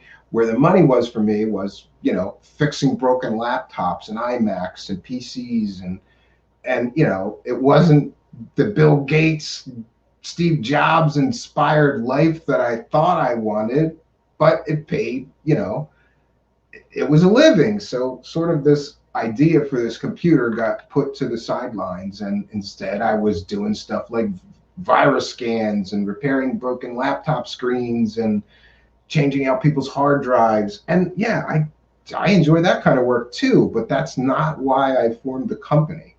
So lately I've sort of refocused my energy to that dream of building this crazy, strange computer I think it's going to be worlds ahead of any current computer, personal computer, anyway, desktop or laptop or, whatever. It's going to be worlds ahead of what is currently available. It's going to have capabilities far in advance. So anyway, oh man, did I get off on a tangent? My point is, follow those dreams, man. Go back. Sometimes you get sidetracked. Go back. Start over. Get a new plan together. That's what I'm doing now. I don't want to be on my deathbed and that computer that I was supposed to create is going to come to me bitching. No, I'm going to do everything I can to make it real, bring it out in the world. If nobody wants to buy it, that's not my fault. I did what I was supposed to do. So anyway, my point is I'm working on that all day today. I thought I could start at 9 o'clock and I'm still down there and I've got wires and things everywhere and there's paint and I'm doing this weird case. So I'm sorry. I originally posted the show was going to be on at 9. We had to push it back to our usual time, 10. I would like an opinion of people in the live chat. What is a better time to start the show? Is 9 p.m. a better time or 10 p.m.? Because I could generally do either and try to work everything else around starting at either 9 or 10. 10 seems to be a little too long for me. 10 seems to, especially if we do like more than a 2 hour, like a 2 hour or longer stream, it gets a little late. So I don't know what you guys think. Somebody let me know in the live chat, what is better, a 9 p.m. show start time or a 10 p.m.? The other reason I wanted to do 10 p.m. is because I thought I know Paranormal Hood is on it like Thursday, and I don't know what time they finish, but I'm pretty sure they're done by 10. So not always, but I think so. So just not to step on them and some other people streaming. I thought 10 was better. I don't know. Yeah, Jonaside says 10. Carol Utley says 9. Let's see. KB says 9. KB, you got a young child. Mine are a little older. So I also made it 10 because my child's bedtime is 9 o'clock. But KB, if you have children, you'll know this. Sometimes they just want to scream and laugh and play around for an hour before they actually go to sleep. 10 is a little safer. Don Phase Craze says 9 p.m. Yeah, it looks like 9 p.m. may win, friends. So we may change it. Out of Mind says do what works for you, Stephen. Yeah, what works for me is either really, but I kind of like the earlier start time so that I'm not a zombie the next day. Because just for people that don't know, I don't know if this happens to everyone, but I get the same kind of thing when I do one of these shows that I used to doing live shows or rock shows or whatever, stage shows, in that after the show, you're kind of pumped up with adrenaline and it takes a few hours to be able to relax and go to sleep. I can't just finish a show and go right to bed. It doesn't work that way, at least not for me. Paranormal with Jiggy. Shout out to Jiggy. Jiggy says 10 only because that's normally my smoke and listen to YouTube time. Jiggy, I wanted to reach out to you. First of all, just to check in with you and see how you're feeling, and then to see selfishly when you're going to come and be a guest. And if you could ask, Smoke King the same thing, we can either have you guys both on at the same time or one. I think it'll probably be better because then we can, sort of interview each of you separately. Let me know by DM on Twitter or Facebook or whatever if you're feeling up to that, and if you think you could do that, because I would really like to have you guys. My 9 and your 9 are an hour different. So if I start at 10, it might be your 9, right, KB? Yeah, the wonders of time zone. Paranormal Hood goes to 11. I did not know that. Carol Utley, it doesn't matter, I'm good. Yes, William Pixley, you need time to wind down. I definitely do.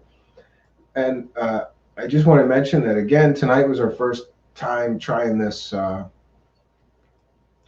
multi-camera setup. The one thing I'll say is that, it drops out for a second before it drops back in. Oh, and then this camera here does not like low light whatsoever, so we have to help it a little bit. That's why we got the fader here. And then I have to remember to fade that back down when we switch to a different one. But I like the multi-cameras. It makes it a little bit more interesting, I guess, visually, to not always be, like the same camera angle, right? And here we have the big close-up of my mug, which I'm not sure I like that, but, it is what it is. At least we have different cameras, different views now. And it's interesting. I'm getting an education of webcams, especially of cheap webcams, because some of them say they're like 110-degree wide-angle view, and then you get them and they're so close. And I have this sort of ramshackle, like I got a bunch of stuff propping this one up because we don't have a stand for it yet. But yeah, I definitely like this multi-camera setup. I think it adds some interest, and it's not so the same especially if you're watching something for an hour. You watch modern television, they switch views like all the time.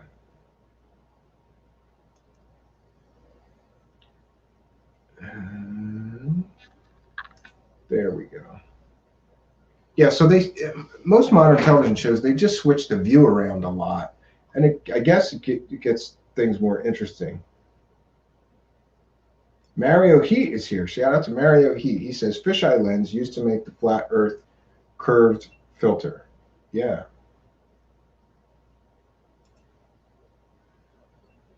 Philip Blair, 110 degrees Fahrenheit. You too, truth seekers. No, it's not so bad here tonight.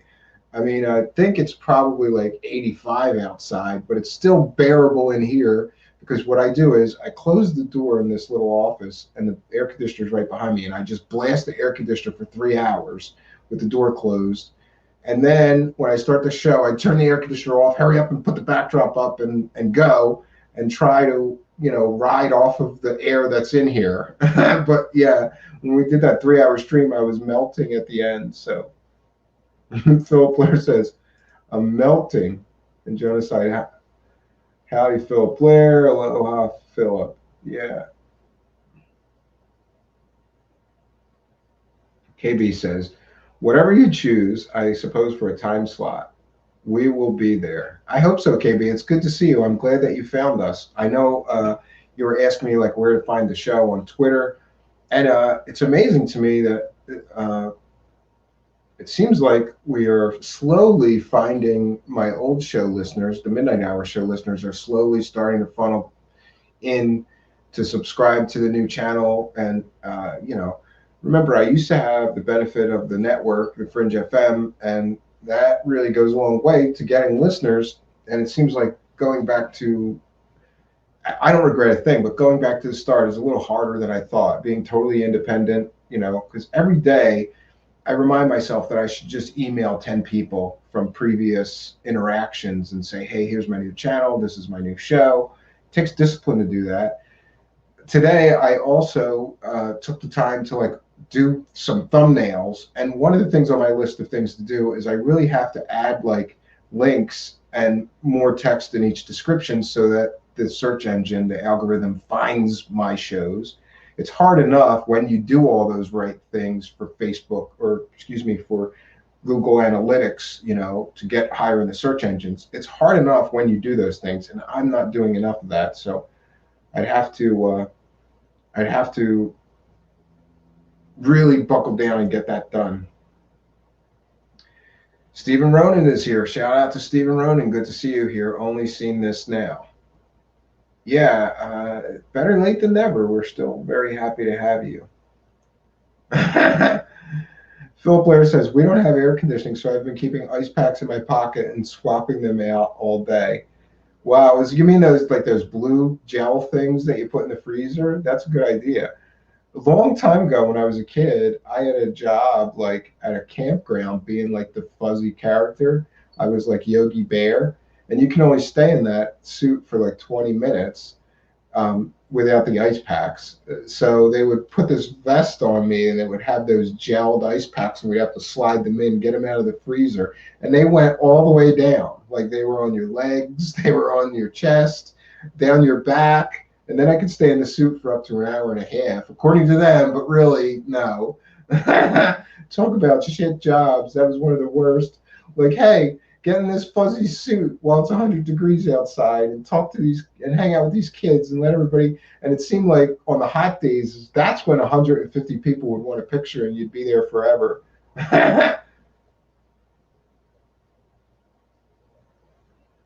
Stephen Ronan, I can't believe I'm only in now 80 minutes after you began, Stephen. Yeah, but Stephen Ronan, that's what replays are for. So you could rewind the video later. And I did a presentation on Valiant Thor, the Pentagon, the stranger at the Pentagon, the alien that came here in 1958. It's an interesting story. You might want to check it back on the replay. Brad Gray says, far out, Phil, you must have soggy pants. Yeah. Yeah, Stephen Ronan, you're asking what we were talking about tonight. We were talking about the whole of the Valiant Thor story, which is a story of an alien who landed on Earth and lived at the Pentagon for 3 years, according to this Frank Stranges. I'm not sure that I find the story at all credible. I think this was all a sort of money-making situation for one Frank Stranges. I have not found any real supportive evidence that would indicate the story is true. However, I've found a great deal of evidence that would indicate the story was just made up nonsense. But it still has had some cultural impact. I think it influenced other stories in the UFO sort of alien world, right? And so it's still, it reads like a science fiction fantasy story, especially in the book, Stranger at the Pentagon. It really reads like a 1950s sci-fi story. In fact, now I just realized earlier that this Valiant Thor story and the story of The Day the Earth Stood Still is almost the same story. It's almost the exact same story. This benevolent alien comes to Earth. You know, he wants to help humanity. Humanity doesn't quite understand. They're concerned that they're here to destroy Earth or something like that. And this man's trying to give formulas to scientists. And that's The Day the Earth Stood Still. Very, very similar to Frank Strange's story. You know, you just don't know. You just don't know, you know, what is going on. And again, I wanted to mention that on July 28th, someone gave me a $5 donation. Actually, two people did. Brandon Young was one of them. God bless Brandon Young. But somebody else on July 28th gave me a $5 donation. I'd really like to thank you personally, but I don't want to read this name because it's like your real name. And I think you probably want to give me the name in your live chat that you use in the live chat. Don Craze Face says it's definitely BS. Super V Fun Cat. Fun story that lead to many successful grift fantasy. Yeah, maybe. Carol Utley, it was the 60s. Yeah. Philip Blair, I have an idea to get more awareness to the show. Interview Bon Jovi.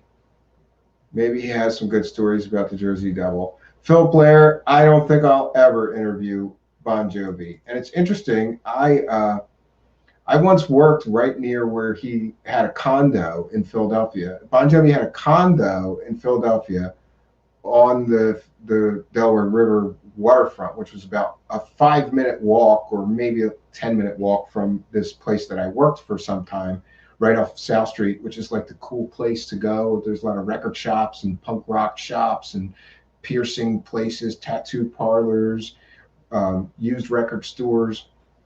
Anyway, Bon Jovi had a yellow Lamborghini, and he used to park it right in front of a fire hydrant. A yellow Lamborghini with personalized license plates that said J. Jovi on the actual license plate. And it was a yellow Lamborghini, and it was like a convertible. So he would just leave this, I don't know, $300,000 car right in front of a fire plug and go do whatever he was doing in the area. And I saw that car parked in front of that fire plug probably 10 times. Now, the meter maids are brutal there. He would always get a ticket, and I think it's a couple $100 ticket. He didn't care. Amazing. And that's my Bon Jovi story. Oh, the ones, not actual ice. Yeah, those jelly packs, right? So is Brandon's. That's just silly, Philip. Yeah, nobody wants to hear from Bon Jovi except for you, Philip Blair. And if you really are a Bon Jovi fan, I feel bad for you, man, because you're not a woman, right? I don't think so. The only people that are allowed to be Bon Jovi fans, I believe, are chicks that grew up, they had that teenage, Bon Jovi thing, and now they're like older, right? But they're still Bon Jovi fans. That's who goes to his shows now, and they bring their kids now, though. That's the difference. Maybe some of them are bringing their grandkids. It was a while ago. Stephen Ronan, that's just not true. Total disinfo. The Pentagon has made no such claim. That claim is 100. Oh, we're talking about the Wilson documents, right? Or the New York Times article. I got to do a show just on those things because it seems like Super B Fun Cat, chicks in their 50s like Bon Jovi. Yeah. William Pixley says he is actually a pretty nice guy. I disagree with you, William Pixley. Some people may not be aware of this. I had a friend that used to go off. He's a rock guy. He's in a rock band, and so was I. And like, he had this absolute obsession with hating Bon Jovi. And here's why. Bon Jovi stole all the money from Skid Row. Skid Row were just starting out, so Bon Jovi sort of went, I'll give you a record deal, but I want half of the publishing. So maybe he didn't steal all the money, he stole half of their money. And to this day, every time you hear that song, I Remember You, or 18 in Life on the radio, Bon Jovi gets paid more money than Skid Row gets paid. And so I had a friend that hated Bon Jovi because he stole all that money from Skid Row and fuck Bon Jovi. And I kind of agree with him. Fuck Bon Jovi. You know what I always thought was funny about Bon Jovi is like he could not do a song that was a single without the guitar talk box. Every song that's a single, if you listen to Bon Jovi, every single one, you gotta put that, you know, it's like he has a formula. Well, we need a hit single. Richie Sambora, go get the talk box, man. We gotta put the talk box in this one. It's a single. And I just thought that was kind of plastic and ridiculous that they never learned any other tricks. They just kept piling, get the talk box out. Nope. Steve Ronan. Oh, I actually love Bed of Roses. That he's written. I have to give it to him. I'm a songwriter. I will say this: he has written some fairly good songs. I'm not a fan, but I have to have at least that much respect for the guy. That yeah, he has written some fairly good songs. Blaze of Glory. That's a pretty good song, right? Or is it Wanted Dead or Alive? I don't know. I'm going down in a blaze of glory. I don't know. I don't know Bon Jovi well enough to be a real critic. Steve Ronan, I love depressing music. Yeah, I grew up with all that stuff, man. You know, 90s kid. So, like, you know, what did I listen to? Like Nine Inch Nails and Nirvana and Stone Temple Pilots and let's see, Alice in Chains, you know, Soundgarden, and almost all those people were dead. And now Trent Reznor somehow survived when all the rest of those depressing music guys are dead. Okay, Super V Funkhat's still talking about the New York Times article. Not one thing in that article was sourced from the DoD or Pentagon or anyone active in the government. It was entirely sourced from TTSA, and people were spreading misinfo, disinfo. I agree with that. Slayer, yeah. I grew up with that too. I had my metal phase. My brother was a little older than me, and he was into like Iron Maiden and Slayer and Metallica, and so, but he did. My brother, I didn't like most of the music my brother listened to, but I sure liked Ozzy Osbourne, and he used to play Ozzy Osbourne records in this room we shared nonstop. So that part was good. I don't think I've ever heard of the Who's songs or Led Zeppelin except Stairway and Generation. Yeah, you know, I sort of got into some of that 70s music later in life and started going back and getting, like I got the Beatles anthology and I got like a Led Zeppelin box collection, and I'm pretty sure I have a Who box collection on CD too. And it's interesting to go back and see like my dad's music, right? William Pixley. Bon Jovi's music is like cotton candy. There's not much there. Yeah, it's a lot of fluff. Steve Ronan, I love alternative.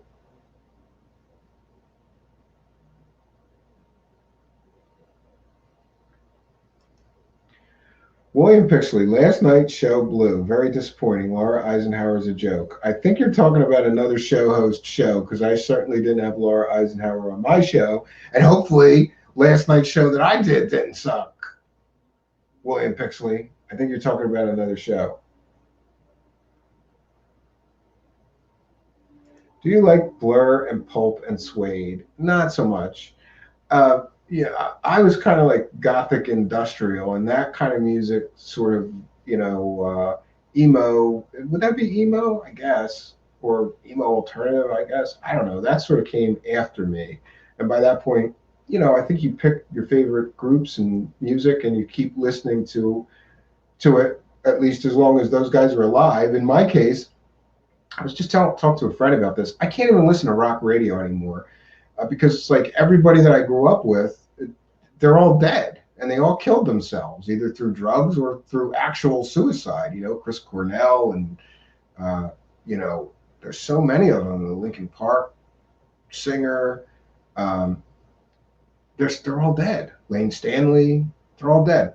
Scott Weiland, they're all dead. So you put on rock radio and it's like depressing because every song that comes on, it's like you're listening to a dead person sing to you about how depressed they are or how angry they are. And it's just pretty depressing, yeah. Imagine Steve Ronan listening to the Smiths. The Smiths I listen to a little bit. Jonas said Godflesh. Yeah, I like Godflesh actually.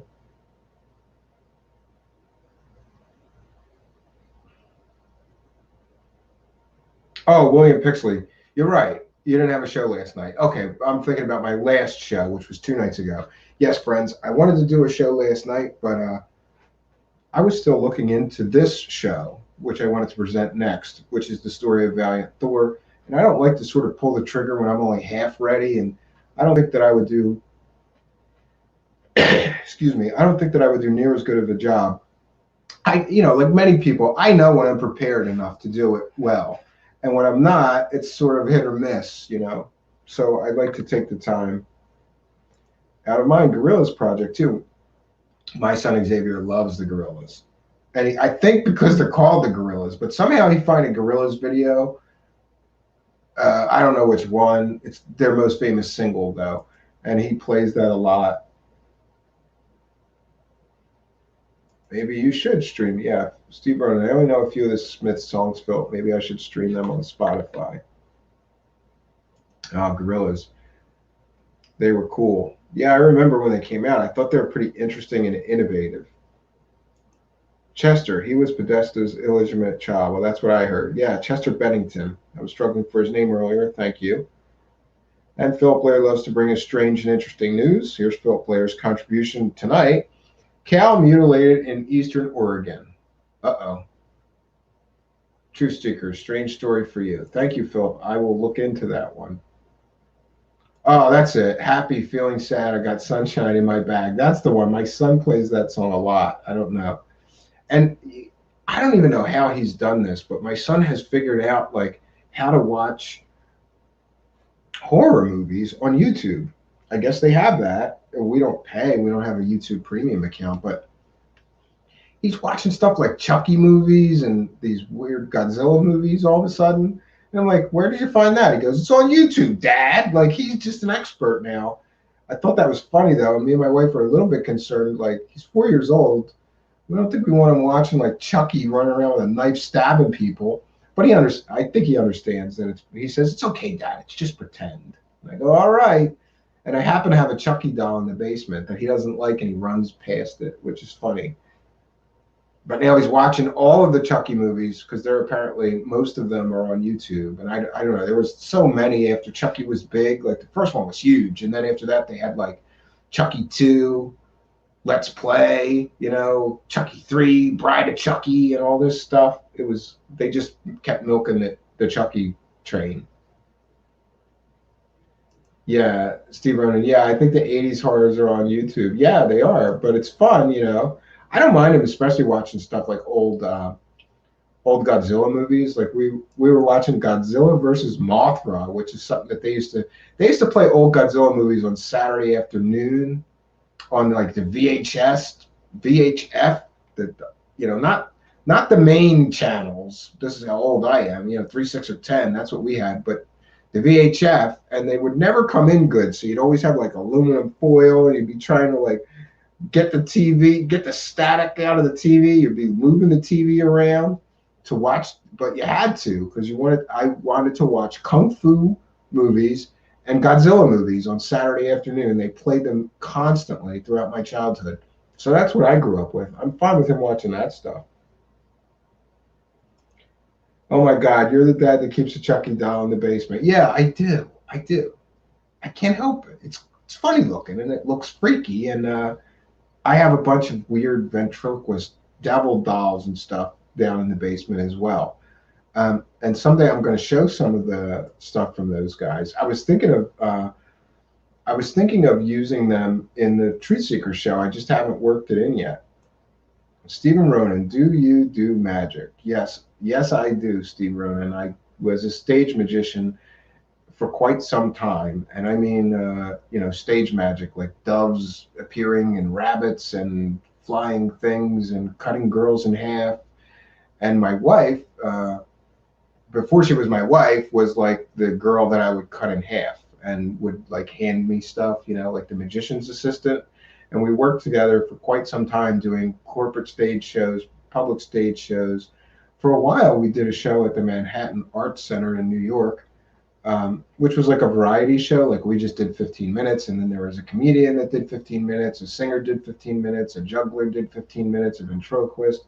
We did a lot of variety shows like that where, you know, but again, you know, children get in the way. And after children, my wife really didn't want to be traveling the country and doing all these shows anymore. I try to make it as a solo show, but with no big illusions, it was harder getting booked. Someday I may go back to doing magic shows. If not for the Rona, especially considering my current financial condition, I would go back to that in a minute. But the problem also is that I need a year of practice to go do that again. It's not easy. Oh, Steve Ronan says, Steven, subs are going up. You have 333. Yeah, I'm Steve Ronan. Thank you for letting me know, but I'm really trying not to look at the numbers for the next 30 days or so. But I started telling myself that like last week. So I got another at least 3 weeks where I'm not supposed to look at any numbers. Phil Blair, you met your wife while cutting her in half. She's a very forgiving lady. No, actually, I met her separately and then convinced her to come to the stage show and let me cut her in half. And her story of getting started in magic is a lot like mine.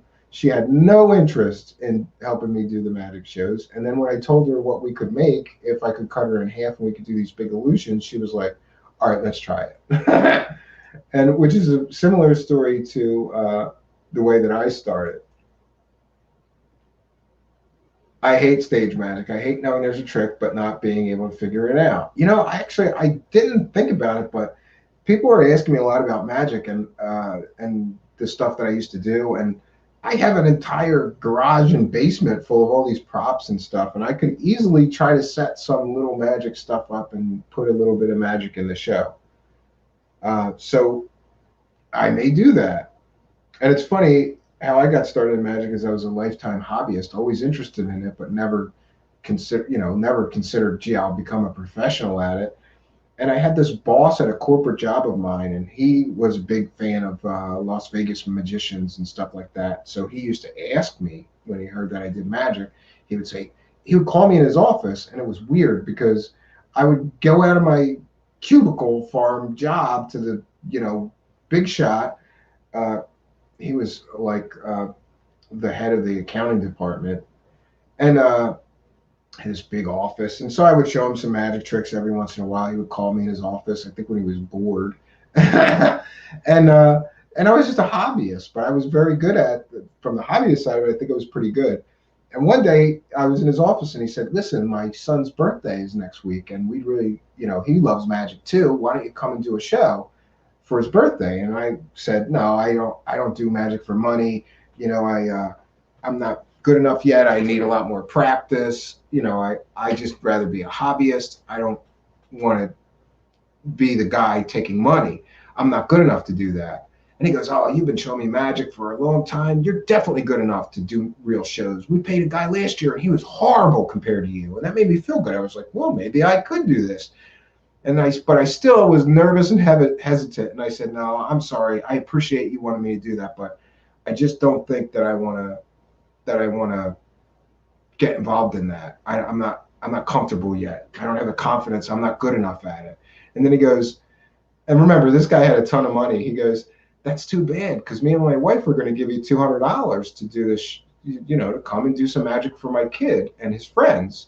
And I said, what? $200? And he goes, yeah, I was going to give you $200. And I said, what time do I have to be there? And that's how I started my honest to God story. That's how I started my professional magic career. And with the $200 that he gave me, the next thing I did was print business cards and flyers. And then I was off to the races.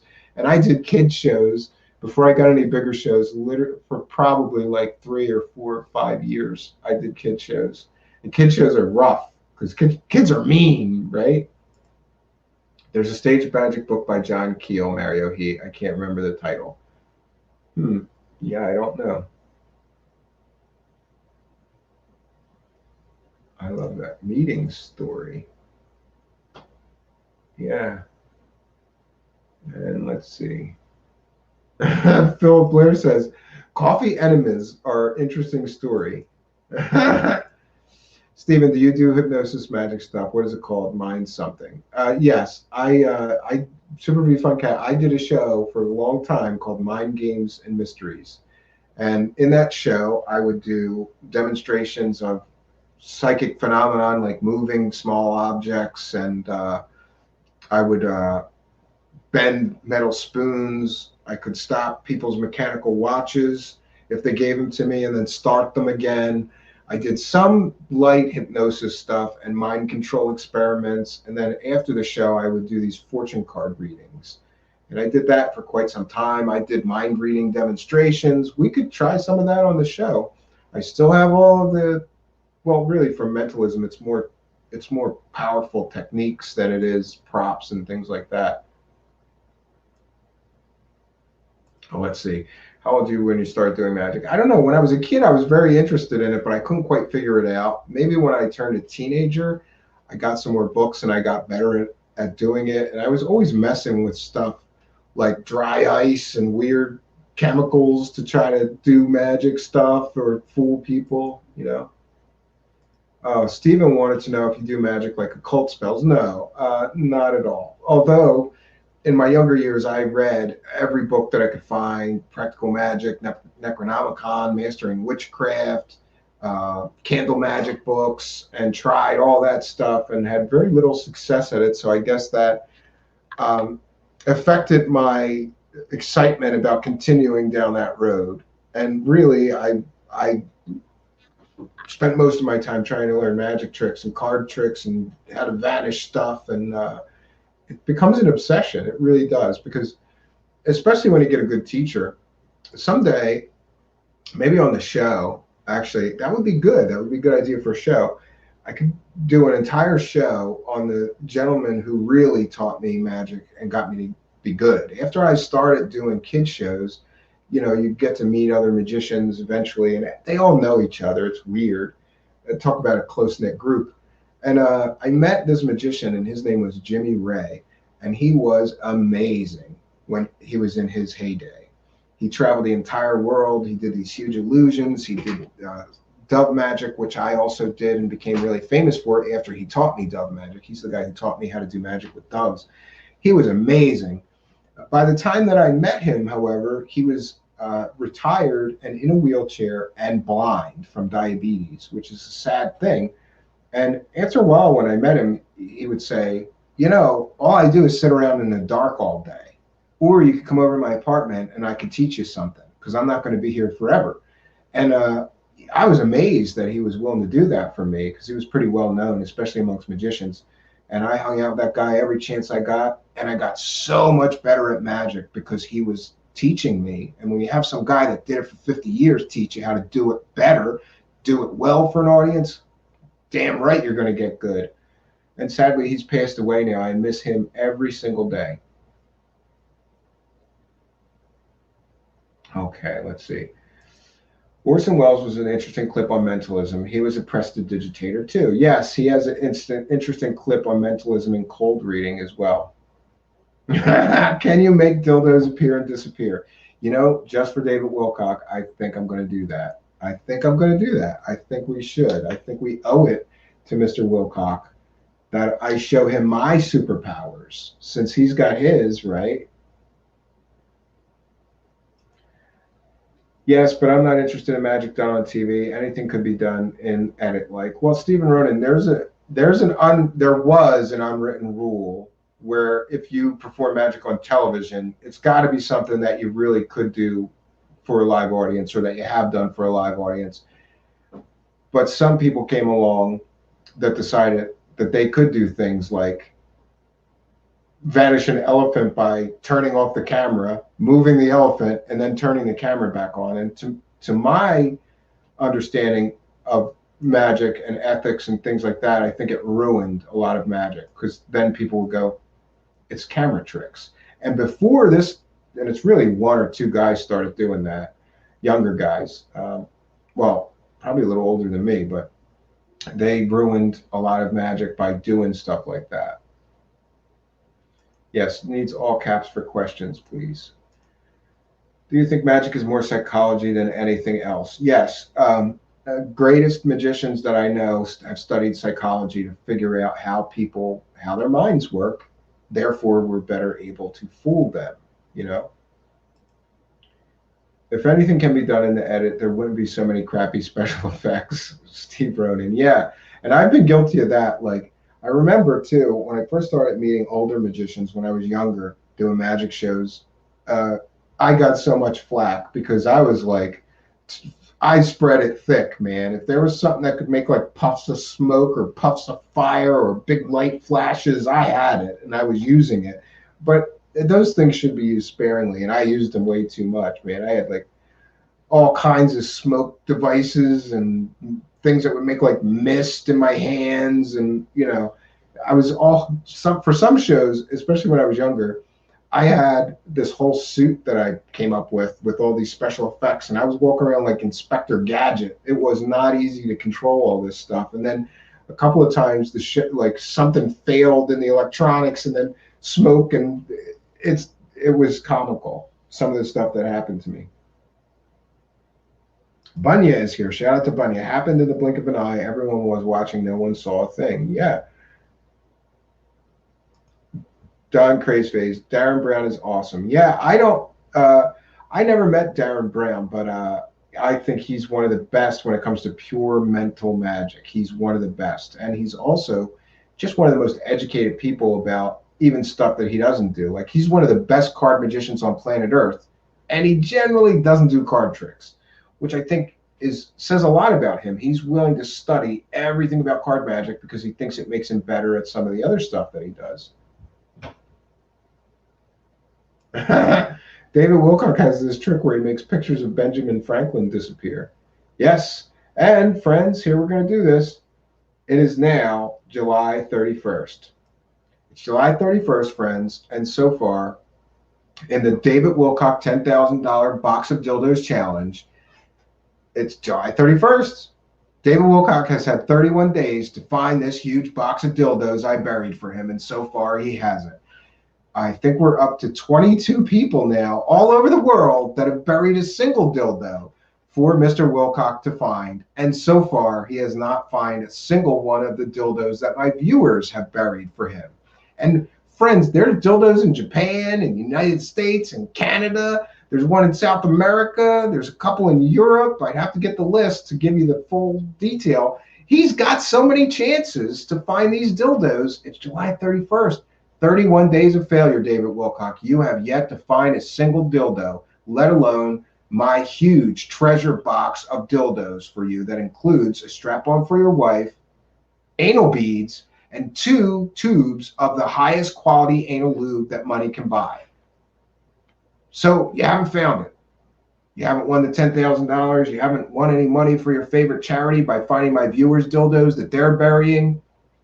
I guess his superpowers just aren't working for him, and all his friends that talk to aliens can't help him find a simple dildo somebody buried. Okay, David Wilcock, with your superpowers. Yeah, we're gonna go back to the David Wilcock Box of Dildos Challenge. We're gonna be doing a part 2, and that would be probably next week. We're going to do a part 2 because I have some more, people are sending me pictures of the dildos and the pictures of them digging holes. And I feel like if they took the time to bury the dildo, I should show it, right? I should show their dildo and thank them for helping me do the David Wilcock Box of Dildos Challenge. And for those that don't know, the David Wilcock's $10,000 Box of Dildos Challenge goes something like this. I buried a huge box full of dildos. There's black dildos, white dildos, big dildos, small dildos. There's double dildos, so you could do double penetration. There's some anal beads. There's a big old strap-on. I thought I'd include that for David Wilcock's wife. And these 2 huge tubes of anal lube that I got the best. So there's this huge box of dildos that I buried somewhere in the world. And the premise of this challenge is that David Wilcock's been claiming that he has psychic powers, near as I can tell, since at least 1998. He claimed he was Edgar Casey reincarnated. He claimed he channeled Ra. He claims he's got all these government top secret insiders with access to incredible technology. He claims he has all these people that he's in communication with that talk to aliens. So I said, great, I'm going to bury this box of dildos somewhere in the world. And David Wilcock, if he finds that box of dildos, I'll give $10,000 and he can to his favorite charity. Then my viewers started burying dildos. And if he finds my viewers individual dildos, I'll give $10 for each single dildo he finds to his favorite charity. He can use his superpowers. He can use his psychic powers. He can channel the god Ra. He can use the government insiders. He can talk to his alien friends. All he's got to do is find the dildos. And so far, he has failed miserably and has not found any dildos. So we're going to do a part 2 about that. And friends, I see that we're coming up on the 2-hour mark. And if we could, I'd like to try to cap this right around 2 hours, because it appears that YouTube is having a terrible time anytime we go more than 2 hours with getting the stream up. So friends, about tonight's topic, do I think the story is true? No, not really. But it certainly is fun. It certainly is a fun show. Well, friends, I wish I had more time for the live chat, but I'm concerned that we want to keep this just under 2 hours so that YouTube will actually upload it this time, and I won't have to re-upload it and all this manner of nonsensory. So I'm sorry to cut things short here, but it's really best that we do that. I want to thank each and every one of you for joining us. Tomorrow night, we're going to have another fun show. You won't want to miss that one. Until next time, folks, I'm Stephen Cambion. Good night.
Truthseekers is a viewer-supported show. Wonderful people like you who enjoy this show send pledges in the form of super chats, super stickers, super thanks, PayPal, or Cash App. Instructions for how to help are in the description. You can also join our Patreon, and for as little as $1 a month you can get extra content. Patreon supporters get a backstage pass, early access to all our production videos before they are distributed publicly, Stephen Cambion's music, private writings, a monthly show journal, and more. You can also become a YouTube channel member for $5 a month. A YouTube membership includes all of the Patreon benefits, plus a special members badge, priority reply to video comments, and the live chat, plus a monthly members-only video. We thank you all, kind and generous benefactors, for supporting Truthseekers. Thank you for your generosity and support.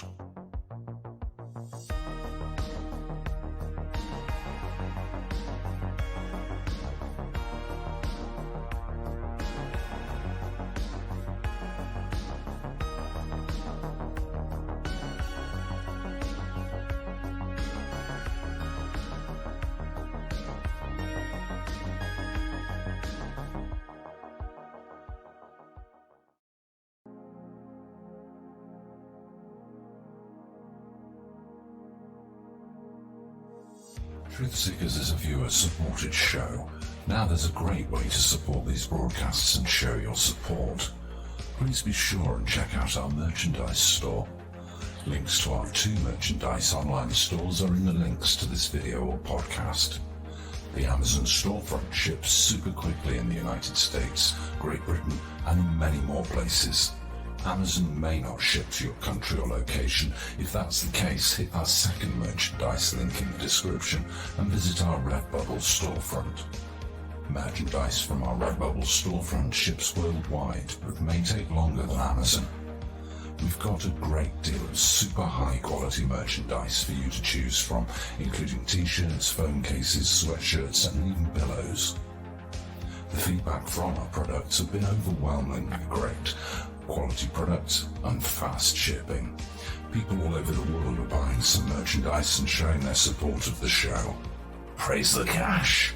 Praise the cash! Praise the cash! We thank you all, kind and generous benefactors, who are buying some merchandise and helping us to continue this journey.